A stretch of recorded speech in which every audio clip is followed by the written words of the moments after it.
Even so, all of us together can create a better land. Leave the past, a new tomorrow waits for all who understand. La la la la la la la la la la la la la. Leave the past, a new tomorrow waits for all who understand.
We want to thank you very much, everyone, for coming.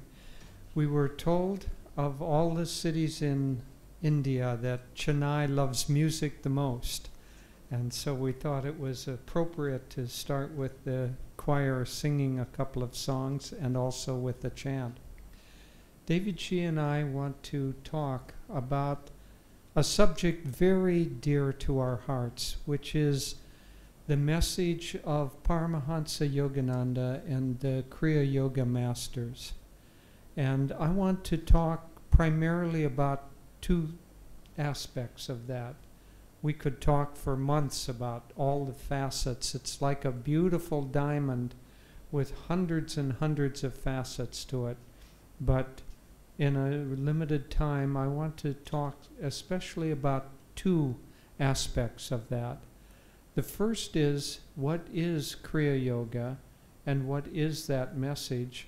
And then secondly, I want to talk about how relevant it is, not just as a philosophy, but how relevant it is to the daily lives that we all lead, and how it can improve those lives, improve our lives, to help us be more peaceful, to help us be more joyful, to help us be happier, and to help us share more and have more compassion, so that it doesn't improve life only for you and me, but it improves life for all of those around us, all of those that we touch and whose lives touch ours. But first, let me talk a little bit about what Kriya Yoga is. Specifically, Kriya Yoga is a technique of meditation, and it's a technique of working with conscious control, associating the breath and a flow of energy, so that through deep meditation we withdraw the energy that normally goes out and attaches us to the world and brings us into a sense of happiness lying outside of ourselves, that our fulfillment is in what we achieve, what we possess, who we're associated with, what our status in life is. So most people in the world have given the sense of their own, the control of their own happiness, their own well-being, to things that are outside of themselves. And it's no good just to tell people you shouldn't do that. There was a beautiful statement by Anandamoy Ma, who is beloved of, she's not a teacher of our line, but very beloved. She was not only had a beautiful meeting with Paramahansa Yogananda ji in 1936, but our teacher, Swami Kriyananda ji, often used to go and spend time with her ashram. But she said that joy is the natural food of the mind, and we will always be hungry until we're able to fill our minds with joy.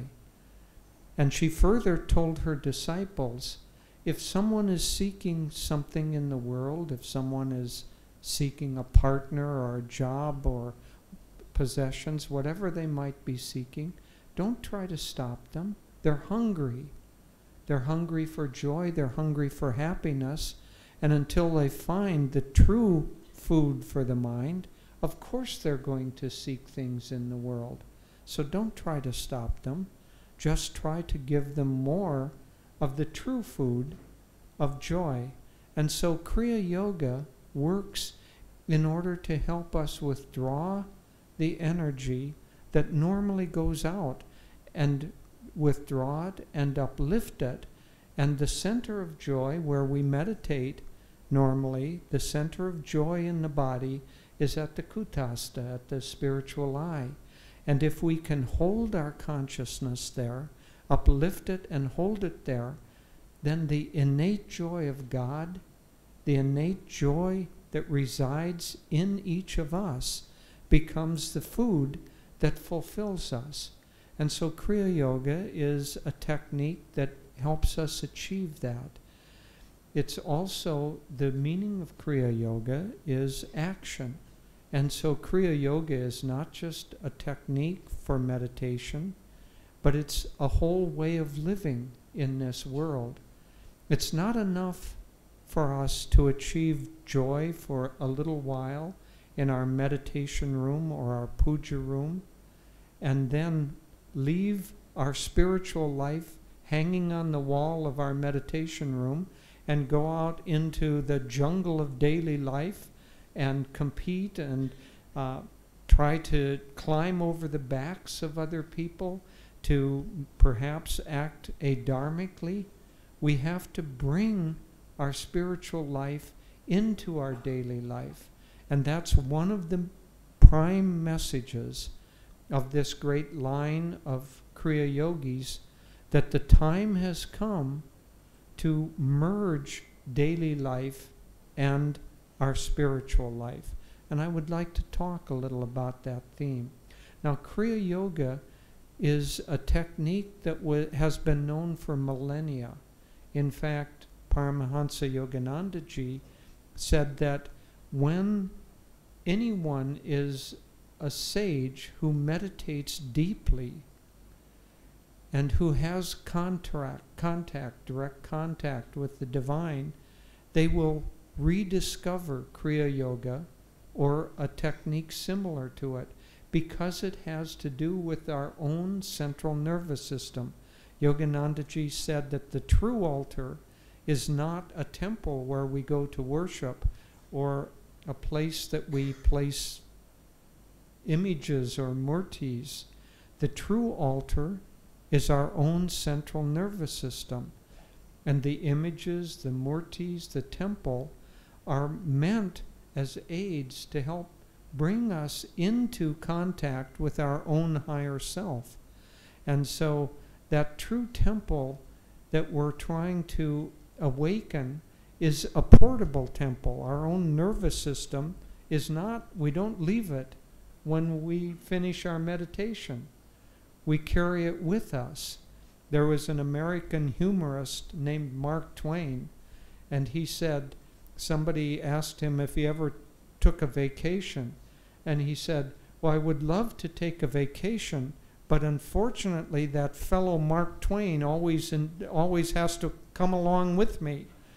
And so it is that it isn't enough for us just to meditate, and even with a very high technique like Kriya Yoga, it's not enough to meditate and have some nibble on the food of the mind, which is joy, and then leave it there. We have to learn how to bring that and integrate it into our daily life. So there's a lineage of the Kriya Yoga masters. As I said, this technique has been known, especially in India, for millennia, because it is the premier technique of meditation. India truly is the guru of the world. And the reason for that is not because of literature, not even because of the Vedas, which are wonderful, but the living reality of India is that it has been for thousands of years the home and the place that supports the meditation and self-realization of great masters and siddhas. And because of that, because this is the locale where moksha is revered, where self-realization, the connection with God, is supported and uplifted, that's what makes India the world guru. Someone once said that you can tell the quality of a culture by who the heroes of that culture are. And if you think of most cultures, their heroes are businessmen or military people or movie actors. Not that movie actors aren't popular in India, but the real heroes of India are the spiritual teachers. Nowhere else in the world would the whole country come to a stop because on the television set was being presented the Mahabharata. I can guarantee you that in America, the traffic would not stop for the Mahabharata, but in India, it did. And so because of that reverence, because of the great love of the divine, that's what makes India the hallowed ground. And Paramahansa Yogananda ji, his last words were he was reading a poem that he had written called My India. And the very last words he spoke was, my feet are hallowed. They have touched that sod. And with the word sod, it became a sigh, and he went into his final union with God at that time. So India is a very precious, sacred holder of this great consciousness of union with God. But now we're coming into a different age where India no longer is in isolation. No country will be able to remain in isolation and separation. Our Param Guru, Sri Yukteswar, was a great scholar, he was a great mathematician, and he was a great astrologer. And he said that there is a movement of the sun, our solar system, closer to the center of the universe, of the galaxy, where there's a great, great, powerful energy source. That as we move closer to that, the ages, the consciousness on earth become more enlightened. At the closest point, we enter the highest age of Satya Yuga. And then as we begin to go away from that, we have Treta Yuga, Dwapara Yuga, and Kali Yuga, when we're farthest away, when we're at the lowest point of consciousness.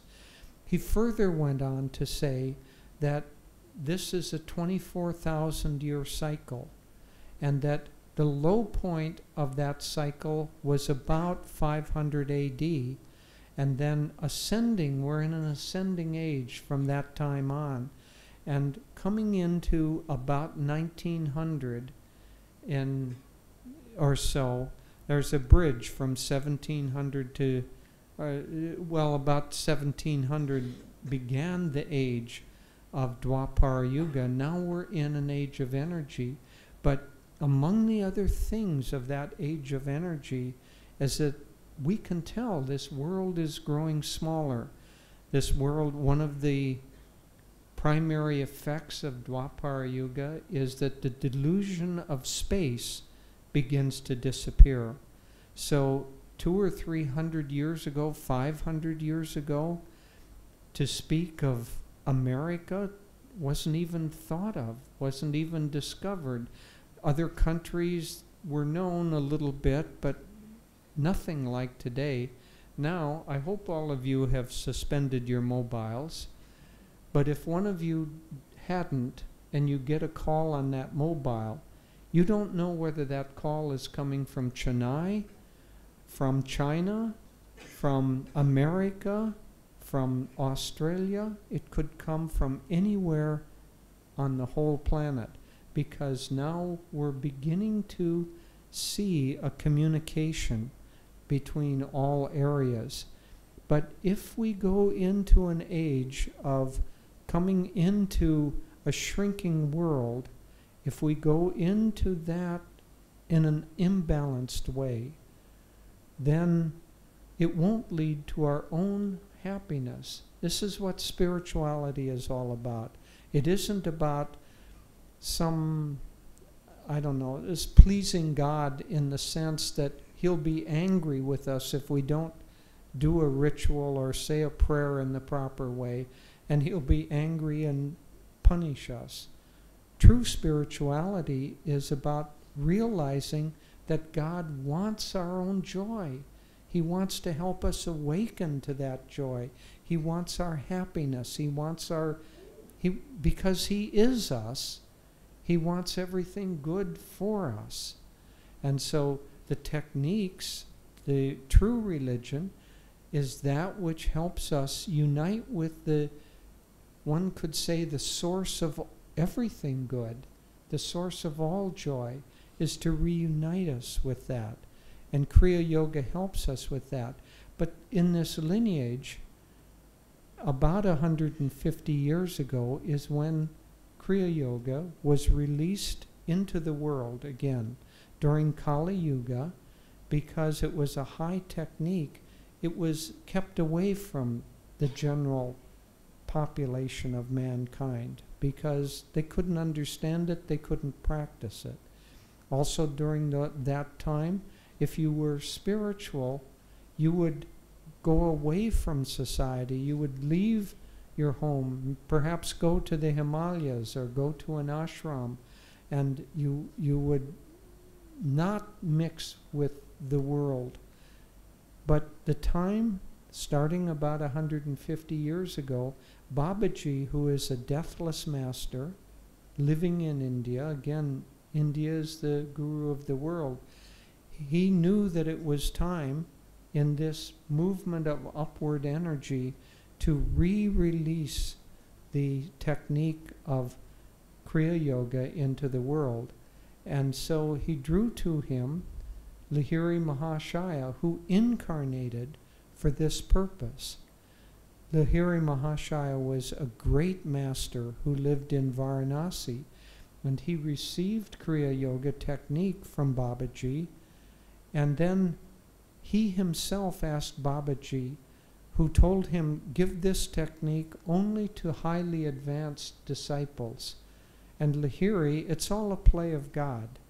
Lahiri said, may I not also give it to those sincere seekers, the men and women of this world who may not yet be highly advanced, but who yearn to become highly advanced? Can't we disseminate it more widely so that people everywhere, if they're sincere, can learn and practice this technique? And Babaji said, God has spoken through you. And so from Lahiri on, Kriya Yoga was given to his disciples, and there are many branches from his disciples. But among those branches, Yogananda Ji's father, Yogananda Ji's guru, Sri Yukteswar, were both disciples, all disciples. His mother, father, and teacher were all disciples of Lahiri Mahashaya. And Yogananda Ji came with a particular mission. Because of the shrinking of the world, the West, and most especially America, represents a very new country. You know, India is thousands of years old. America is 300 years old. It's like in America there was a fresh slate. So it started at the time of Dwapara Yuga. And India has this ancient tradition, which is good in some ways, but also in some ways a curse. Because if there's too much reference back to this is the way my forefathers did it and their forefathers, that it's hard to stay current. Well, America represents in a certain way a fresh slate where new ideas and new ways of working and new ways of doing business and lots of creative ideas. It's a Dwapara Yuga country. Well, Master, we call Yogananda Ji Master. Master said that India and America especially will unite to lead the world into a balanced way of living where you have both deep spirituality and material success and efficiency. And he went further. He said that many Indian souls, meaning souls with Indian samskars, are being born in the West. And many Western souls are being born in India to help bring about this balance, this more equilibrium between being able to function very successfully in the world, but not function in such a way that we lose our deep spiritual desires and our deep spiritual upliftment. One time, Gandhiji was asked what he thought of Western civilization, and he said, "I think it would be a good idea," meaning that it needed the influx, it needed what India had to offer. Well, Yogananda Ji was sent as an emissary by these great masters, by Babaji himself. He was sent by Babaji to the West to live in America and to bring these teachings to America. And part of that mission was because the teachings of Sanatana Dharma, of yoga, of Hinduism have come down through Kali Yuga and are now coming out. Sometimes as we go into a darker age, things that were understood and practiced at a higher age are still perhaps practiced, but in a slightly distorted or in a way that the practitioners themselves don't understand the deep power of it. And so Yogananda Ji was able to take the great teachings of India and Sanatana Dharma and cull them so that what was appropriate for this age and the expression of how to work in this age, he was able to present that in America where nobody knew anything. And so it was all, as I say, a fresh slate. And so he went to America in 1920, and in India, he is not as well known as some of the other great teachers. But in America, if you ever mention, do you know the name of a yogi? The first name on everyone's mind is Paramahansa Yogananda Ji, because he lived there at the time during the 1920s. He went around lecturing. During the 1920s, he was the most popular speaker in all of America. He would lecture at the largest halls in the nation, go from city to city, giving his teachings, and not only would the halls be filled, like this is filled, but now we're talking 5,000. Not only would it be filled, but people would be lined up around many blocks trying to get in. One time, a man said that, well, yes, these Americans, they're interested intellectually, but they don't have any devotion. And Yogananda said, oh no, you're wrong about that. Americans have deep devotion. I'll show you. And at a lecture at Carnegie Hall, which is at the time in the 1920s, was the biggest hall in New York City. It was the best known venue in the whole country. Yoganandaji went there for apparently a talk, but he began chanting a beautiful chant, He Hari Sundara, but translated it into English. In English, it's, Oh God, beautiful. He chanted that with an overfill audience for 3 hours. Just that chant for 3 hours, and many, many people, the whole audience got into it. Many, many people from that experience went into high states of consciousness.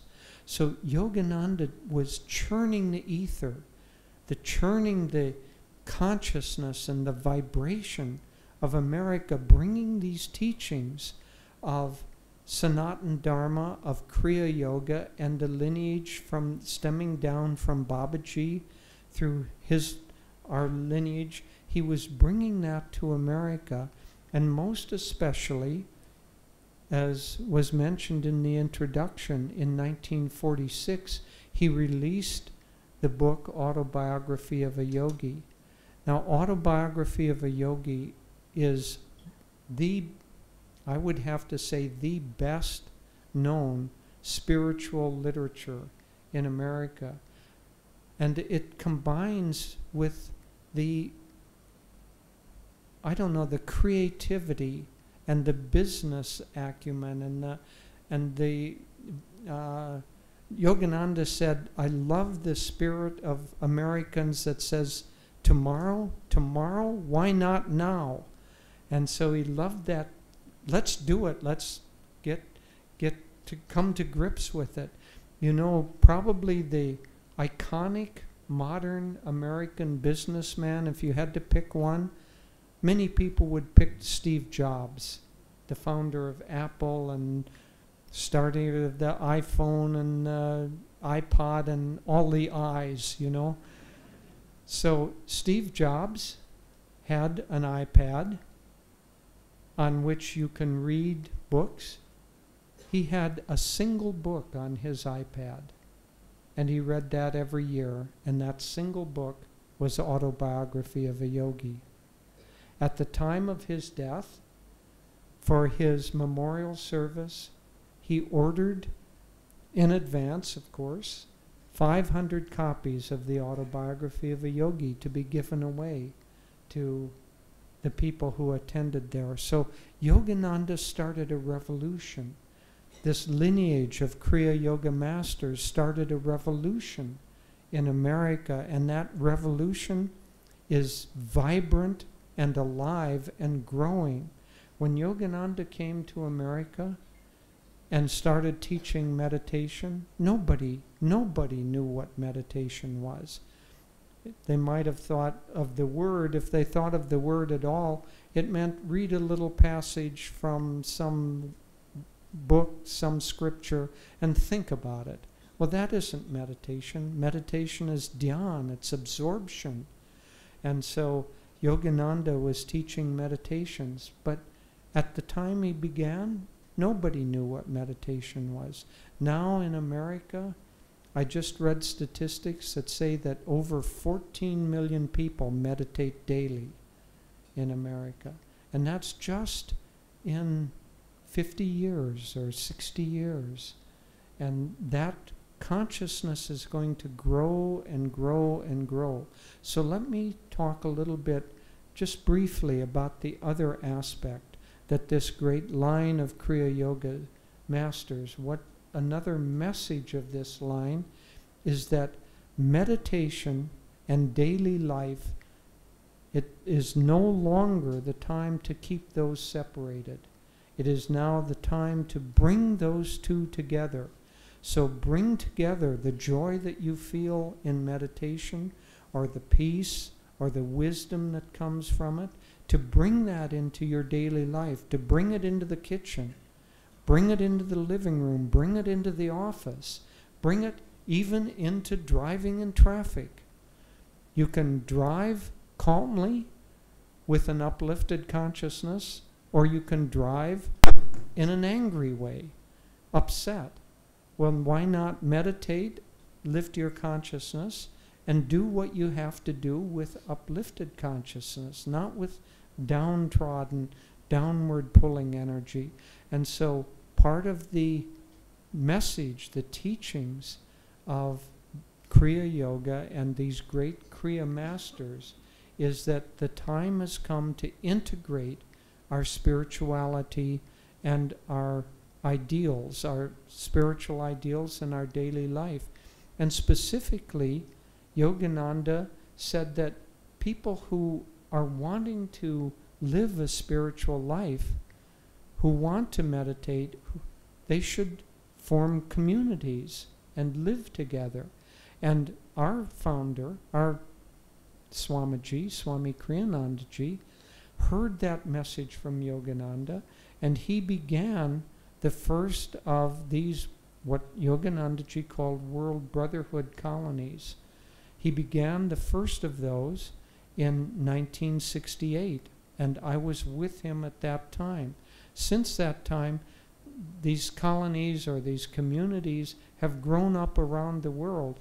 Yoganandaji predicted that farther into the future, these will become the primary pattern of living in Dwapara Yuga, that as people become more spiritually awakened, and as one could say work becomes less city-oriented, then if you're spiritually seeking, why not live with other spiritual seekers?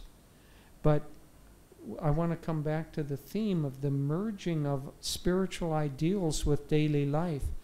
These communities, of which Ananda is one, and where Daviji and I have lived our entire adult life, compared to other things, it's like a little paradise. We have made a movie, which some of you have seen but will be available for sale, called Finding Happiness. And it shows how you can integrate your spiritual ideals. And when we integrate body, mind, emotions, and soul all together and live in that way, then life becomes beautiful, life becomes happy, life becomes joyful.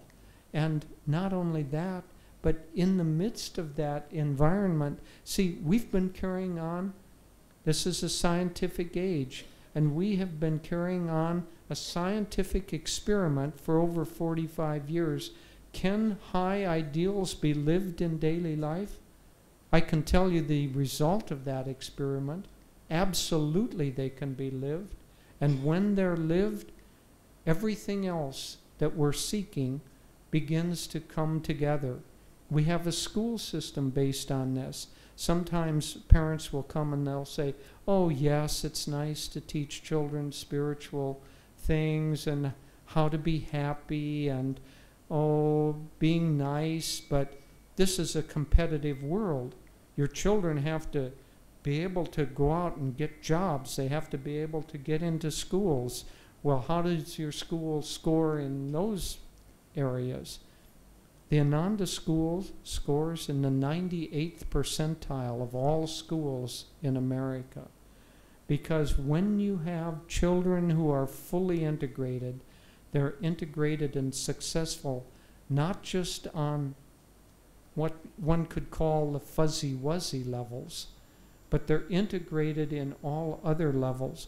When they go out and our children go out and go to college, they become like pillars of maturity, filled with all kinds of good attitudes and strength and self-confidence. So let me just say that we have experimented, and bringing your spiritual ideals into daily life not only works, but it is and will become the way to live in the future. But we don't have to wait to the future. Maybe the world has to wait to the future, but those of us sitting in this room, we don't have to wait. We can integrate life on all levels now, and that is one of the great messages of the Kriya Yoga Masters.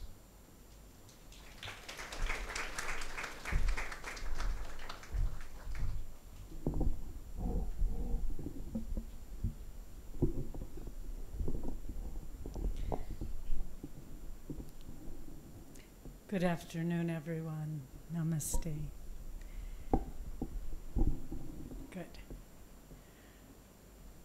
I heard a beautiful story just this morning that a friend sent to me from the life of Paramahansa Yogananda, who has been my guru for many years. 1969, I came to his feet. And I thought I would just start by sharing this story because in a way of honoring him and bringing his vibration to all of us this afternoon. As Jyotish mentioned, when Yoganandaji came to the West, he lectured back and forth. He traveled back and forth across America, East Coast, Midwest, West Coast, back and forth, South, North, everywhere. And in one of his journeys, he went to the city of St. Louis, Missouri, which is in the Midwest.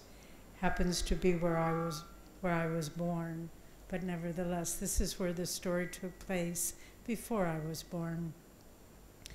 And there was a woman in St. Louis, not very well educated, rather poor, and she could neither read nor write.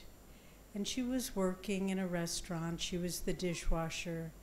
And someone, it was in the evening, and as she was finishing up her work, she noticed some flyers that someone had brought in. And there was a picture on the flyer.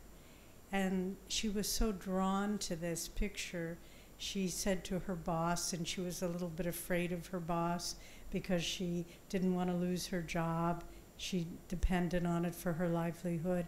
She held up the picture, and it was Yoganandaji announcing a lecture, but she asked her boss, "Who is she?" And her boss read the flyer and said, "First of all, it's not a she. This is Swami Yogananda, and he's giving a lecture tonight, just about to start." And the woman, with trepidation, asked her boss, "Could I leave now and go to the lecture?" Not expecting he would allow it, but he said, "Yes, go." And so she got there as quickly as she could, knowing that she was late. But just as she arrived and sat down, then Yogananda walked out onto the stage, and he said, "Is the woman who can't read or write, is she here yet?" And he said, "Please stand up." So this woman, he was waiting for her. And she stood up, and they just beamed love at each other for some time. And then he said, "After my lecture tonight, please come. I have something I want to tell you." So she came afterwards, and he said, thank you, Rajesh. He said, "I know you can't read or write. I have these written lessons which give all my teachings, all my techniques. But since you can't read or write, I will be in the city for 2 weeks. Every night you come after work, and I personally will teach you how to meditate, what my teachings are, and how could he know? How could he care? This one little illiterate woman whose heart was drawn to him, who probably had never been given much attention or support by anyone in her life. And yet every day, every evening for 2 weeks, he would teach her, and she learned to meditate. I remember some years ago, Jyotishji and I were teaching a how to meditate class at our center in San Francisco, and a similar story happened. We were offering a class, and as we did every month, but this particular month, as we were waiting for the students to come, no one came. The room was empty. And then finally an older woman entered, and with her she had 2 teenage boys, her sons, and she just simply, and she was a house servant, you could tell, and she said, I want my boys to learn how to meditate. And she had a little brown paper bag.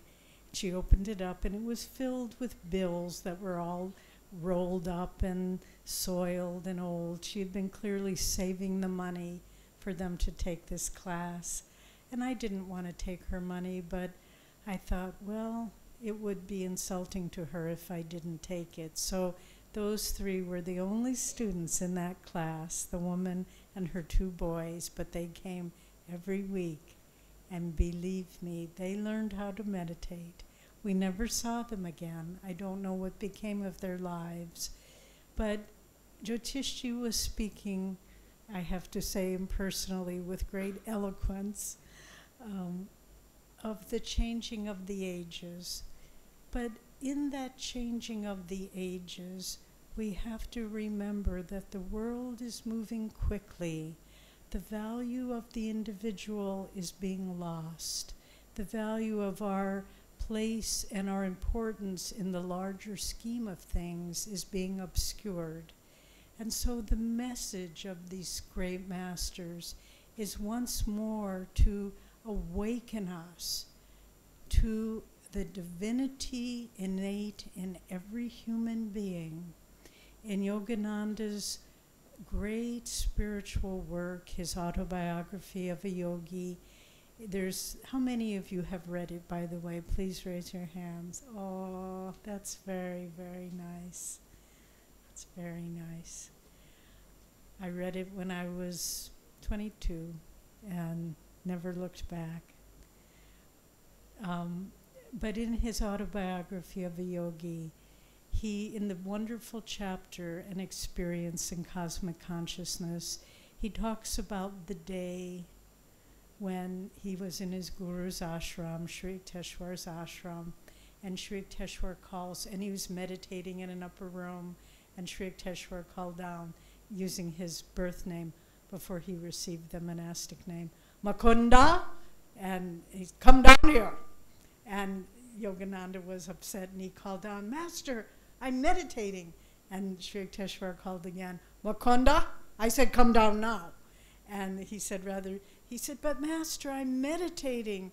And Sri Yukteswar said, I know how you are meditating with your mind and thoughts like the wind and the leaves in the wind. Come down now. And so he came down rather shamefacedly. And Sri Yukteswar, who was very subtle, he was nothing was obvious with him. Sri Yukteswar said, your lifelong desire will be fulfilled. And Yoganandaji didn't know what he meant, but he tapped him 3 times on the chest, and his consciousness began expanding and expanding until finally he could see 360 degrees around him.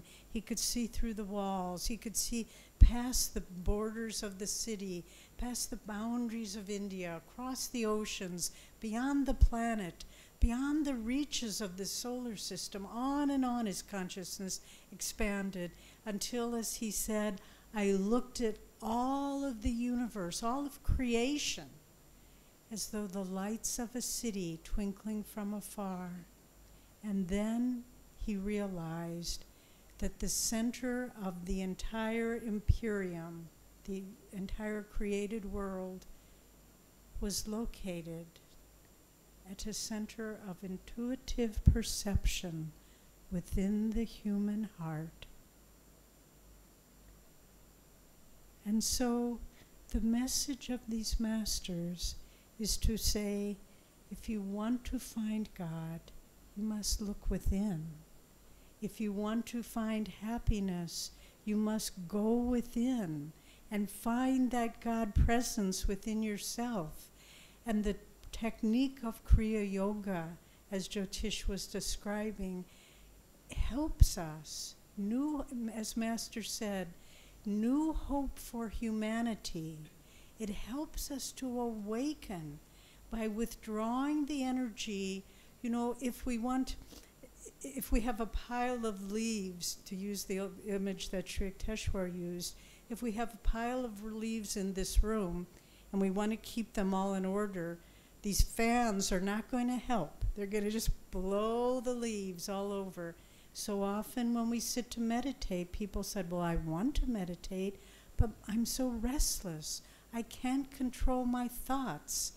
Just as in the Bhagavad Gita, Arjuna says to Krishna, the mind is more difficult to tame than the wind, O Arjuna, O Krishna.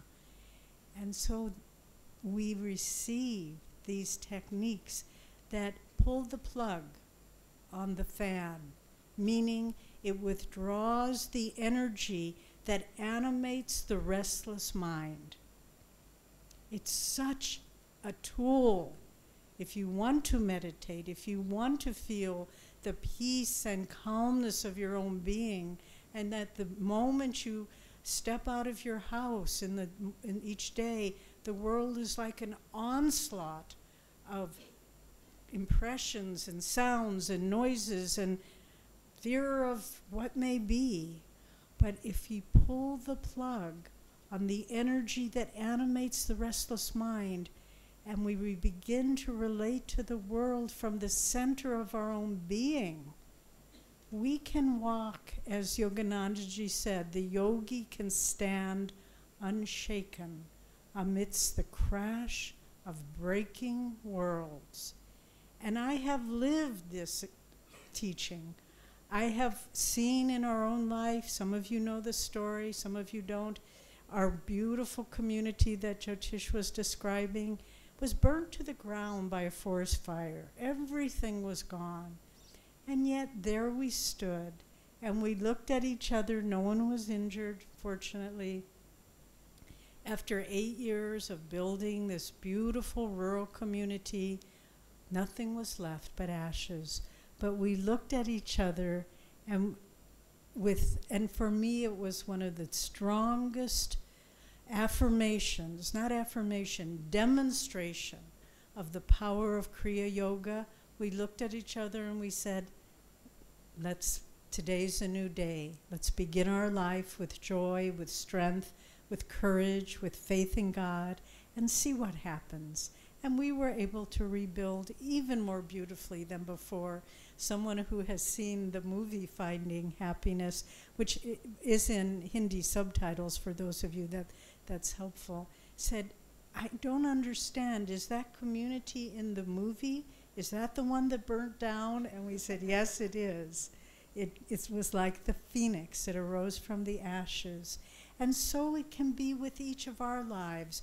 No matter how much you feel life has betrayed you or disappointed you or beaten you down or taken away your hopes and aspirations, this is just the way of the world.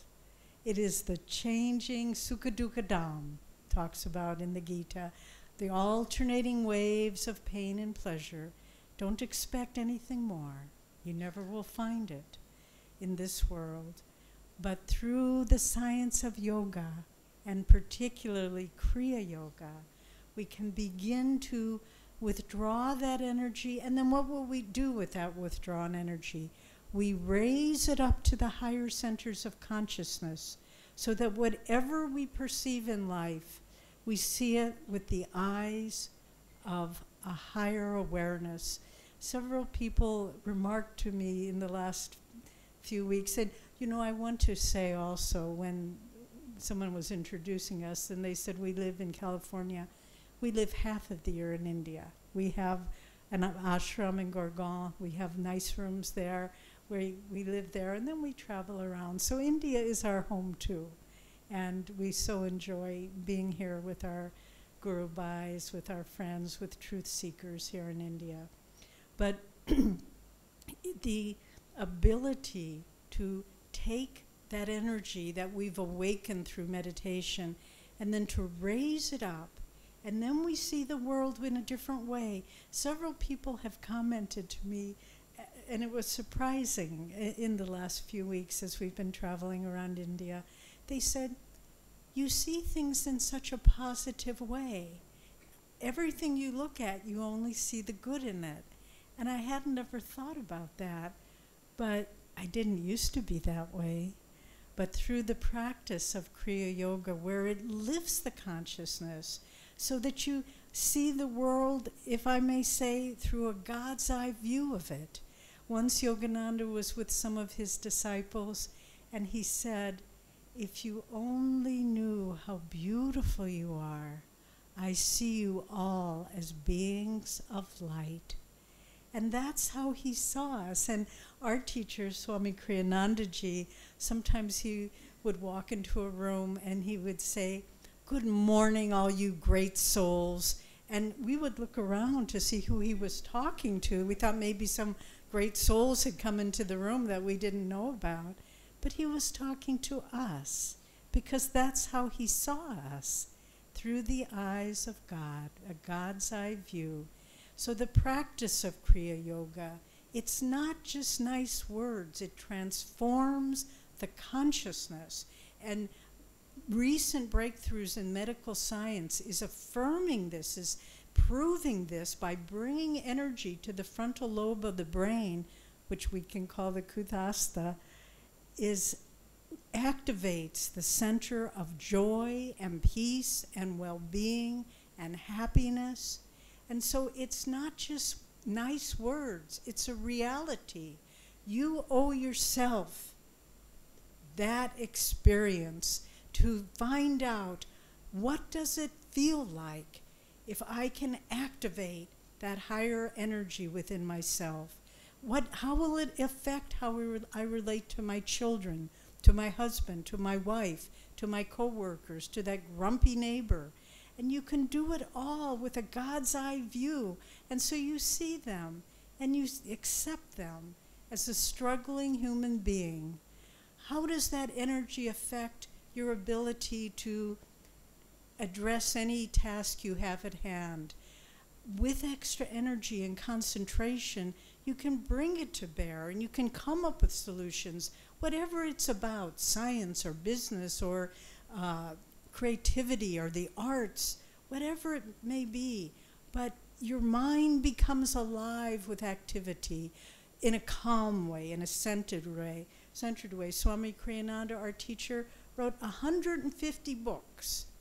And they're not little pamphlets. They're generous, rich, deep volumes.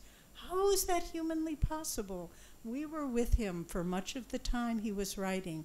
He would just say, okay, we're going to write a book about this today, and I'm going to write 20 pages every day of deep, concentrated work. And he would do it day after day after day. The power of Kriya Yoga. How does Kriya Yoga affect our health? It activates a life force within us. It detoxifies the blood, literally, through the pranayama that is involved with it. If you have a health problem, you really find amazing benefits from doing Kriya Yoga, or you can use that energy that you freed up and direct it to any body part. We had many, many examples of this, of miraculous healings. And a friend of ours was a mountain climber, and he was off by himself one day, and he was climbing across glaciers, and he slipped and broke his ankle, and he couldn't stand on it. And he was, as I said, alone. If he didn't get back to where he lived before the sun went down, he would have died of exposure. He was a Kriya Yogi. So he sat there on the ice, he meditated, he drew the energy from Kriya Yoga and from the divine all around him, and then with concentration, he sent it to that broken ankle. And he was able to walk out of there, not without some pain, but nevertheless, he was able to accomplish it, and it saved his life. So in all aspects of life, in our ability to just enjoy the simple pleasures of life, watching a sunrise, seeing a little child show you their little art, refrigerator art as we call it, that goes on the refrigerator, whatever it might be, happiness, concentration, energy, health. This is what's being brought through the practice of Kriya Yoga. And then finally, the ability to transcend limited thoughts. When you feel the divine within you, how can you think this religion is wrong and mine is right? This language is better than that language. We're living, as Jyotish was saying, in a world where space is the concept of space and separation is breaking down. And we have to keep pace with the changing consciousness that's evolving on our planet now. We have to be able to see people everywhere in a sense of acceptance and tolerance. Someone has to start it. As Gandhiji said, we have to become the change we want to see in the world. People sometimes ask us, how do we deal with bigotry and terrorism? By changing your own consciousness and sharing that light, sharing that unified vision that is the message of our of Yoganandaji and our line of Kriya Yoga masters, a unified vision of humanity, children of the one Father, Mother, God, tolerance, acceptance, peace in our hearts. And when we begin living this, we will begin, that's why we sang that beautiful song at the beginning, a new tomorrow. This is the beginning of a new tomorrow, and this is the message of Yoganandaji and our Kriya Yoga masters. And I would invite you to join me now. I would like to close with a guided visualization for peace and harmony in the world. So I invite you to sit up now and close your eyes. Relax your body as we did in the beginning with our meditation. And concentrate at the point between the eyebrows, the spiritual eye. Feel there as your energy begins to focus. Feel that this is the center of your own being. Keep your eyes closed. And then visualize there a beautiful blue light, radiant. And feel it pulsing with awareness, the God within you. And feel it expanding beyond your own mind, beyond your own body. Feel it expanding, this blue light, as though you were floating in a bubble of blue light. And then feel that bubble of light expanding even further until it embraces everyone in this room. We are floating like soap bubbles that merge in a large, luminous bubble of light. And then feel that light filled with joy and peace, tolerance and acceptance of everyone. Now visualize that light expanding till it embraces all of our city, all of Chennai, all of India. Now feel that bubble of light, that sphere of light expanding beyond India to all of Asia, to people everywhere, and feel it as though it's bringing healing awareness to those lost in darkness and of hatred and violence. And feel that bubble of light uplifting their consciousness, expanding beyond limited thinking.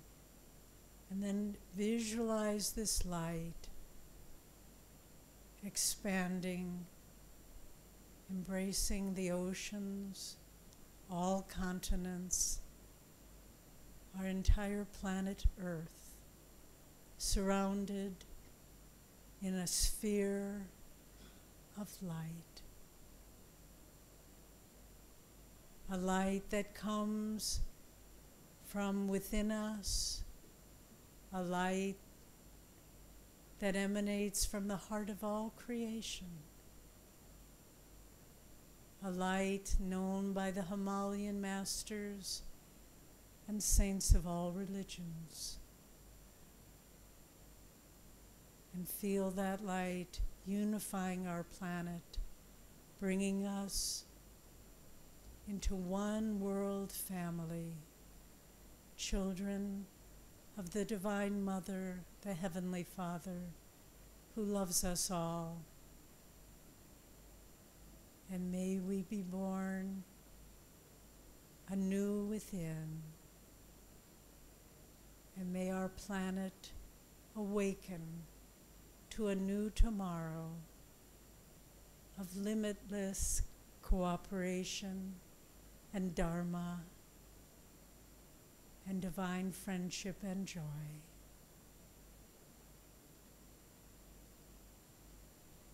This is our duty. It is why God has put us on this planet, to be emissaries for His light.